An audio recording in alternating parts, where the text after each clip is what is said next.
Hello, we are going to be doing frustration as our emotion for this project.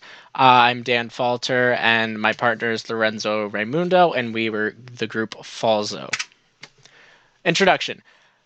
Frustration is a feeling that can be felt by all consumers, be they supporting a winning or a losing team. Frustration can lead to burnout for consumers, which is, as we will talk about later, destructive.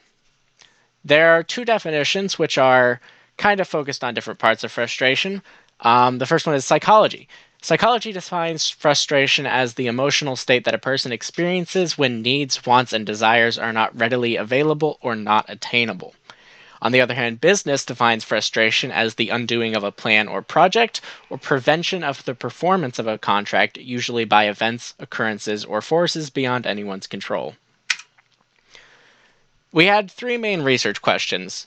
What is frustration from a fan's perspective? How does one measure frustration? And trends in the data. There are three theories related to frustration, and these are three of the only theories that are related to frustration. Frustration aggression theory is the first. After that is status frustration theory, and then there is hedonism. The first one, frustration aggression theory, states that frustration caused by a negative effect leads to aggressive inclinations or urges. From aggressive inclinations, there is a flow to aggressive behaviors or actions, and the negative effects or triggers is in a limited range of stimulus based on the specifics of the person. So as you can see here, this is kind of a flow chart from the frustration to aggressive behavior. Frustration to negative effect, you get justifications, you get that's affected by how likely something is to actually happen, how far away you are, and expectation of future frustration, which just kind of leads you down a rabbit hole. From a negative effect to aggressive inclinations, you have irritability, emotional instability, just general like leaning towards aggression. And then from aggressive inclinations to aggressive behavior, you have consequences that are visible, taking out frustration on the people around you, and it can be dangerous in a setting such as a stadium. Let's say your team is losing at the home stadium and you have a large group of fans getting frustrated. Then they start to lean towards aggressive behavior, and suddenly you have a situation that is spiraling rapidly out of control. Oop. Sorry about that. The second theory is status frustration theory. This theory states that there are four factors that lead to delinquency. The first one is social class, such as poor, middle class, wealthy. The next is school performance. This is especially for like high school and college level fans. Outside of that, it doesn't have as much of an effect. But this is basically saying if you are more focused on your schooling, that is more important to you, you are a better student, you are less likely to be a delinquent. Status frustration is another one. How comfortable you are with your status, and if you are uncomfortable with it, how uncomfortable, and is that leading to a general frustration of your life, and then your reactions to these things. So, and sorry about that. And then our next theory is hedonism, which is simply broken down into pleasure is intrinsically valuable and pain is intrinsically not valuable. Frustration is obviously a pain and is thus not valuable and not desirable. I cannot think of a situation in which frustration would be classified as a pleasure. So, under hedonism, it would be try to avoid frustration as best as possible. So, for a sport consumer behavior definition of frustration, me and Lorenzo came up with frustration for a sports fan is defined as a presupposition to aggression, or aggression is an end product of frustration. It is the event instead of the state that is being affected, causing frustration to differ from aggression. Frustration is claimed to always lead to some sort of aggressive behavior.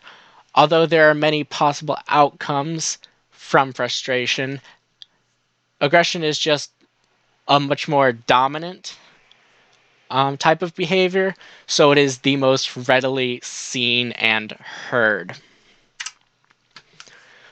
The way you measure frustration is by using the frustration discomfort scale. Through a thorough questionnaire, the tester is able to gauge on their scale the different levels of frustration as it pertains to REBT, or the theory or rational emotive behavior therapy theory. Inside of this construct, this REBT is where frustration intolerance lies. So we have a short questionnaire that you can use to measure frustration for sports fans. You can use this and then have 5 as being I'm extremely frustrated, and 1 as being I am not really frustrated, and 3 is just I'm a little frustrated, but it doesn't bother me too much. By using a simple 1 to 5 scale, or 5 to 1 scale, you could break up into categories for overall frustration and being, let's say, 20 to 25 points.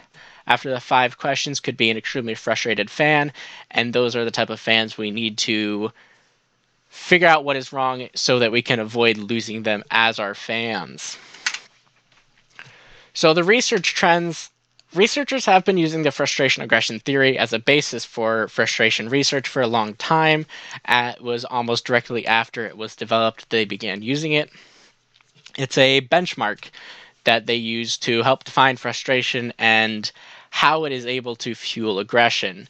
It's really the only major publication that and research that links the cognitive aspects with the idea of frustration and the product it creates, mainly aggression in this case. So throughout this, we learned that frustration is dangerous, especially if it is uncontrolled. And as an organization, it's important to pay attention to our consumers' frustration.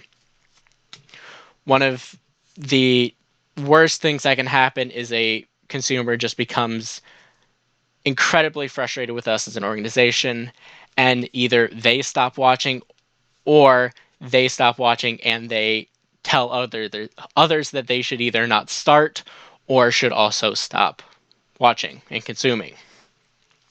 There are key things that we can watch out for among our consumers that can clue us as an organization, as a sport industry, into if the consumers are growing uneasy or they are growing frustrated.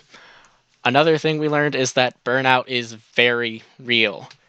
This has been discussed in the course in general, but burnout is especially real and is closely tied in with frustration.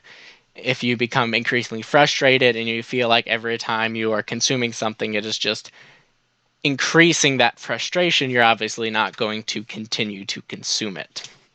And this can be destructive towards the organization because loyal and repeating customers are our main source of income. There are future studies that can be done to go more in depth on what specifically causes frustration and how it can be controlled, and a more specific person-to-person basis rather than as it is now where we just kind of use blanket statements because it is a relatively unresearched field, so we do not have quite as much ability to delve more into small group focuses. We have to use more broad strokes.